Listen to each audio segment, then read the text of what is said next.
Yo, what's up mga tips? Kamusta kayo? At welcome back ulit sa channel ko. So mga tito, nandito tayo ngayon sa... Nasaan ba tayo ngayon, boss? Talisay. Ayun, nandun tayo sa Talisay. Kasama ko nga pala si Tito Ron, mga tito. So napakalaking... Saka nandito si Tito Clark. Ayan.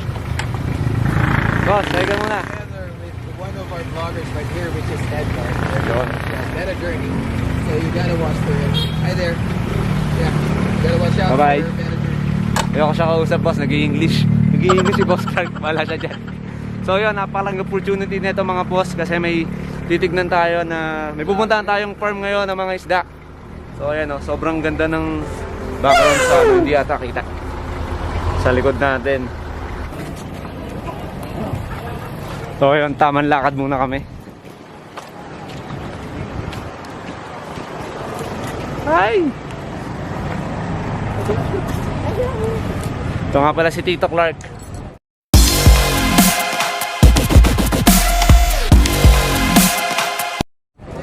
Oh, tits. Ito yung isa. Boss Ron.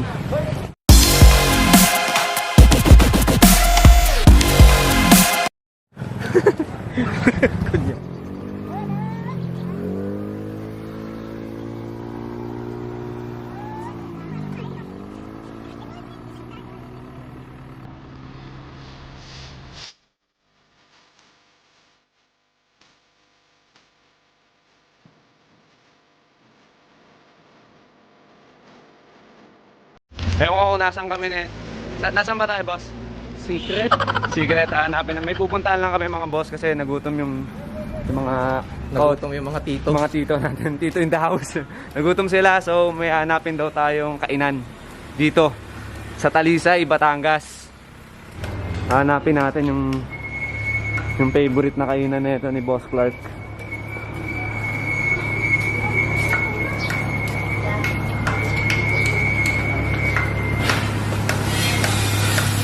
Malapit na tayo. Okay mga tito, malapit na tayo sa ating kakainan. Teka na. Ito, secret na secret nga, putik. May ano pa? May tunnel.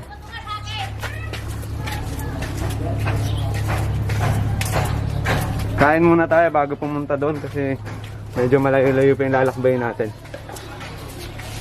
May mga... May pando. So yun o, tits, ito na. Sinito na tayo sa... Aran lutuan at Hindi na. Ayun. Salamat. Tamo? Dito pala. Tagong-tago. Tagong-tago. Diyan! Aray! Hindi ka kain! Ate! Dayo ulit. Ayun pala. Ayan. Tagong-tago. Ayan. Ito pala yung secret na kainan dito. Dilipat lang ang one. Hindi pa lang walang pandang. Sige, vlog! Sa talyasin mo, okay na yun. Sandalasin. Mga bata. Yung mga halaman ko. Dito daw mga tito may aquatic plants. Pamili ka. Tuwan-tuwa pa sila pag kinuha mo yan at walang kalat. Tignan nyo mga tito, ang daming hydrilla doon oh. Kaya hindi tayo makababanda doon. Sobrang linis ng tubig bukal oh. Pwede ba? Kaya pala nakashort kayo ha. Oo. Maliligo pala tayo. Ganyan. Sige, dag ka. Yun lang. 갑자기 내게 나타나준 너. 난 아무 말도 Dito, kakain na kami ng lomi dito sa Batangas. Salamat. Yun. Lomi. Lomi. Gamot to sa batok eh. Lomi. Uy, Kunin mo yung tuyo. Ayan. Para tayo bigyan tayo bukas. Ayan. Ganyan talaga kumain ng mga ano. Ito ang dinadayo ko talaga dito sa totoo lang. Bago ako kumuha ng... Bago ako pumunta sa mga ano ko. Sa mga destinasyon ko dito sa Batangas. Dito muna ako sa sikretong lugar na to. Ayan. And proud ako. Shout out kay Robin Reyes. Sorry hindi kita naisama. Hindi mo na naman makakain tong lomi dito. Hindi ka na naman makakapag-uwi nang para sa'yo na naman. Sorry na. So yun, kakain muna kami mga tito. Bala na kayo dyan matakam.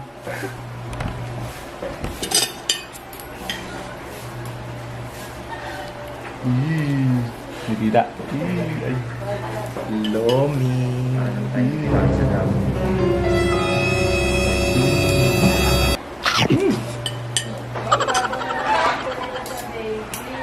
So yun mga tito, ayan, tapos na kami. Pupunta na kami sa aming destinasyon dun sa farm na secret daw, sabi ni boss. So kita-kits na lang tayo dun. Uy! So yun mga tito, papunta na kami sa aming destinasyon. Ayun, ayun si ate, yung aming chef. Yung nagluto ng napakasarap na lomi. Tayo, bye-bye te. Bye-bye. Ingat Yan. kayo. Tara na boys. Let's go!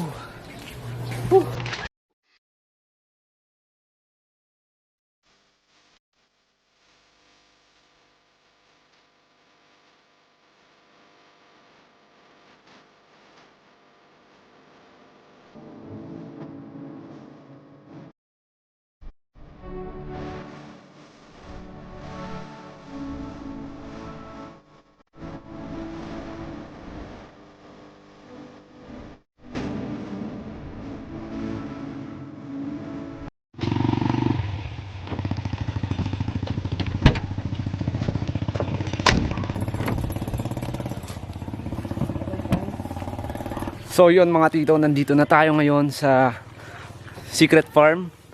At nihintay na lang namin si Boss Clark. Nandito na kami dalawa ni Boss Ron. Ayan. Ni Otitron. Tito Ron. Tito Ron. Toron. Ayan. Ayan si Tito Clark. Like yung isda.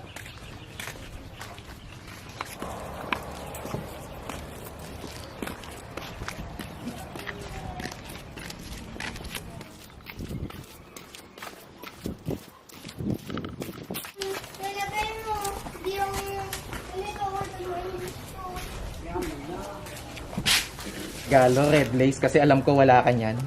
Yun. Manong sa inyo. May regalo pa si Tito Clark.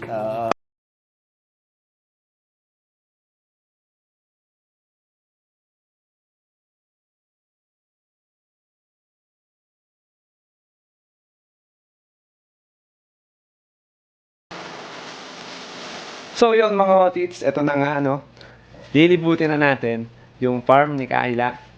Kung hindi nyo natatanong, si Kayla, siya mga otits, yung ornamental fish breeder dito sa Batangas. So papasilip po sa inyo mga tito, yung mga alaga niyang isda. Sobrang dami mga tito, ayan. Ano? Tapos dito, ayan lang. Focus lang natin. Dito mga tito gata na lang yung kulang. Para gataan natin tong mga apple snail na to. Tingnan nyo. Sobrang daming apple snail. So yan.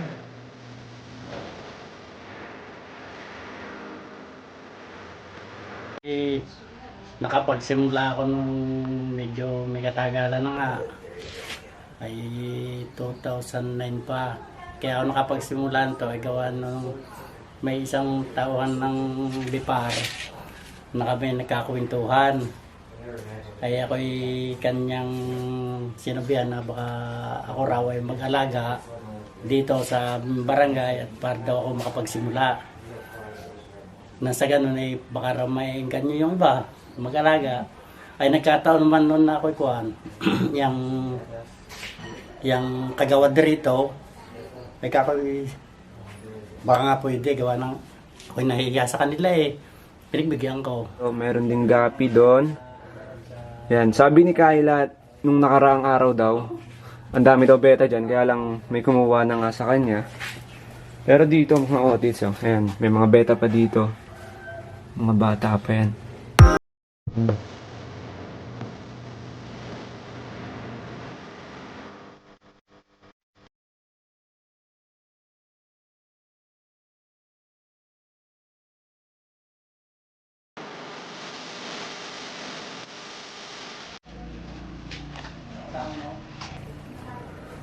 So yun, nagbalik tayo dito sa mga apples nila to. Ayan, sobrang dami niyan mga otis. Nagdidikita na naman yung iba. Tapos dito, yan, mga molly.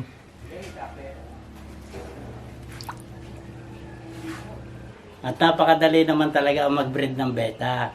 Ang problema nga lang niyan, ay pag yun na-breed na, marami ka talaga makakakitang fry. Talagang daming mapipisa. Ang problema niyan yung pagbubuhay.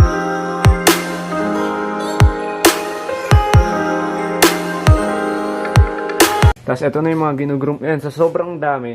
Ayan, pag, Rico. Ayan, mga otits.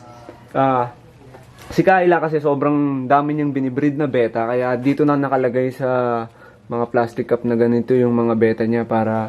Ito yung iba. Sobrang dami. Oh. Tapos dito nakalagay yung iba. Mga mustard.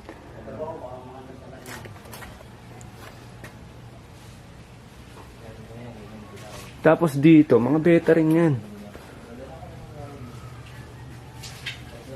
Mga maliliit pa yung iba.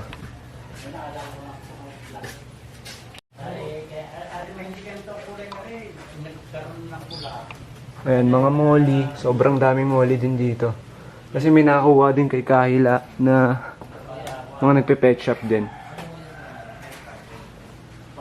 Ang bale, sekreto ko niyan, kaya ako nabubuhay ang aking mga beta, ay unang-una ay binibigyan ko siya ng, sa unang pakain ko ay yung gandang galing sa saging na impusorya. Pagkatapos noon, pag naka isang linggo, mahigit isang linggo, binibigyan ko na siya ng yung mga inakain ng amoy na, yung maliliit na maliliit.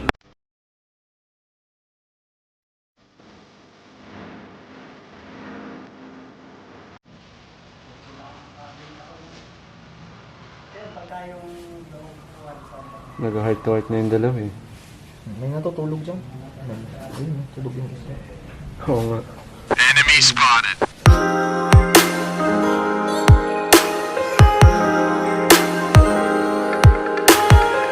Yun mga tito, yan, mga lyre tail naman na molly, mga black molly.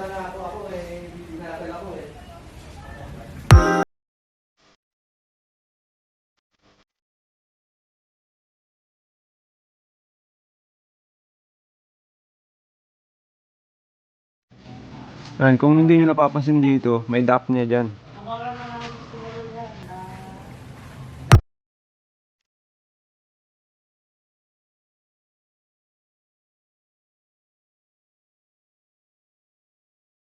Ay, Swordtail.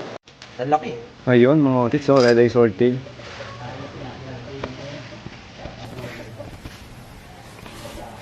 Nadali ako niyan dati, napesto yung ganyan ko. Patay lahat. Oo, sunod-sunod. Ang mahirap dyan, boss, nagkakainan sila.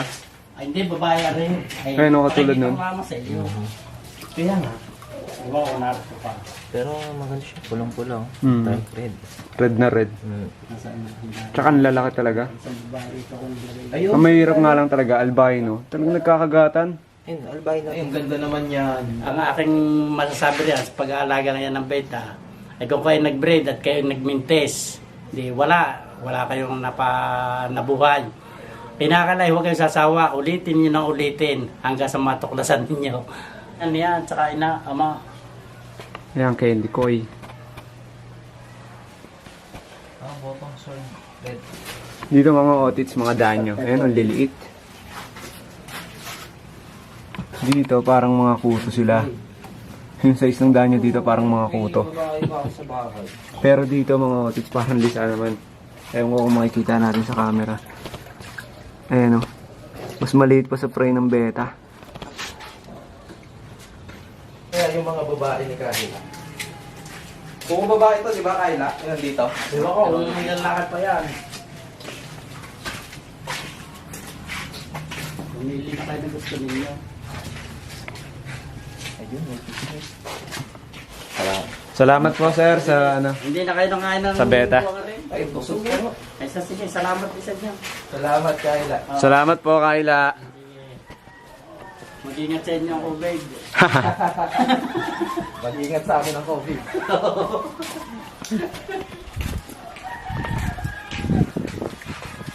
So yun mga tito, may pupuntahan pa kaming isa at nakaburaot nga kami ng isda kay Kahila. May beta tayong UV sa bahay. Ayan si Boss Clark, may beta rin. Ito talaga si Boss Ron. Wala akong dala. Tinatago niya lang. Sige, babalikan ko na lang kayo mga tito.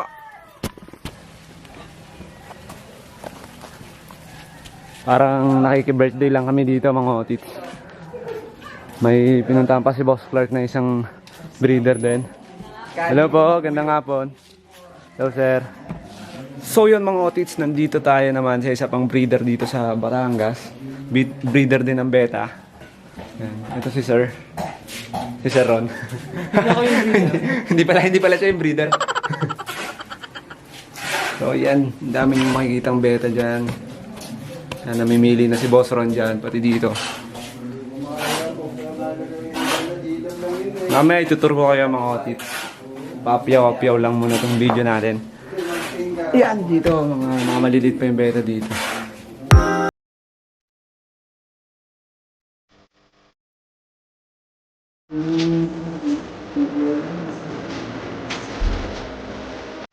So yan mga otits, may mga copper dito na beta.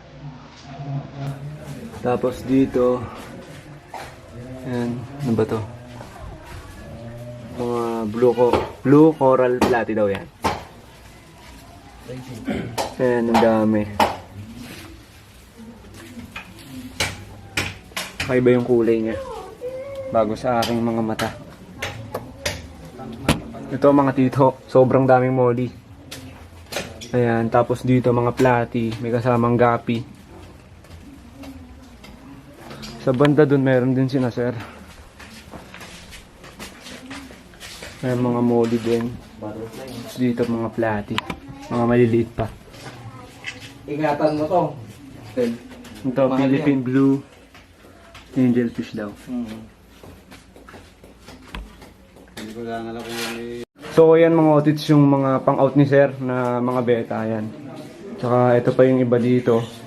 Mukhang bawas eh. Mukhang may mga bumili na. Yung iba nabili na. So sa sobrang dami yan mga otit, pag nag-breed ka, hindi mo may ilalagay yan sa mga malalaking lagayan. So dito mo na lang sila i-groom. Yan sa mga yan. Bawi ka na lang siguro sa live foods.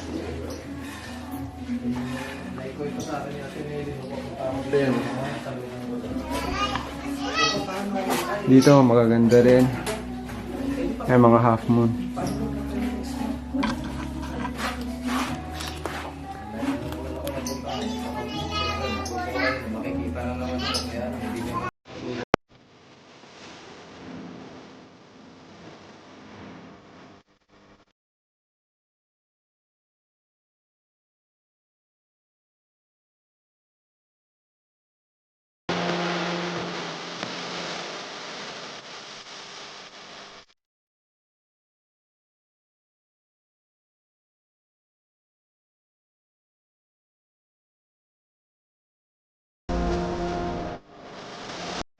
So yun mga otits, kung makikita nyo ngayon si Boss Clark, may dala na naman. May bit-bit na naman, tsaka si Boss Ron, may bit-bit na naman yan ng mga isda, no? Hindi ko alam kung saan ako dadali ni Boss Clark hindi ko alam kung saan kami susunod na pupunta dito. Kasi dito sa Batangas, halos magkakasunod yung bahay na puro isda lang. So ayan, nagbablog din sila. Ayan si Kuya Lito. And kung taga Batangas kayo mga otits, pwede nyo puntahan si Kuya Lito dito. Yan, breeder yan ng beta fish. Kung nakita nyo dun sa mga binidyo ko kanina, no, makikita nyo na sobrang dami niyang pangot na beta. Kaya kung taga Batangas kayo, saan nga po pala kayo sa Batangas, sir? San Jose yun. Sa San Jose, Batangas mga otits. San Jose, Tanawan, Batangas. Ayan. Para makabawi naman tayo kay Kuya Lito dahil, ayun, meron naman si Boss Vlog. 2 beses na yan! Puntahan na siya mga otits. Si Kuya Lito at your service.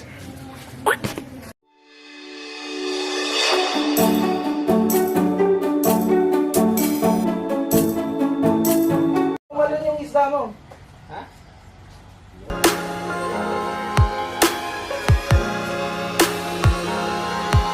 Yung vlog ko, puro tutorial. Magagamit niya yun. Ayos yun. Puro tutorial. English.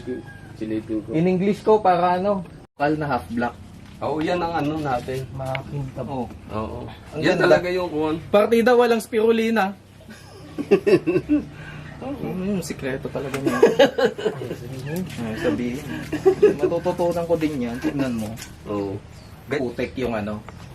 Lagyan mo ng putik yung pinakailalim. Oo. Wala na yung palitan. Tubig ulan yan eh.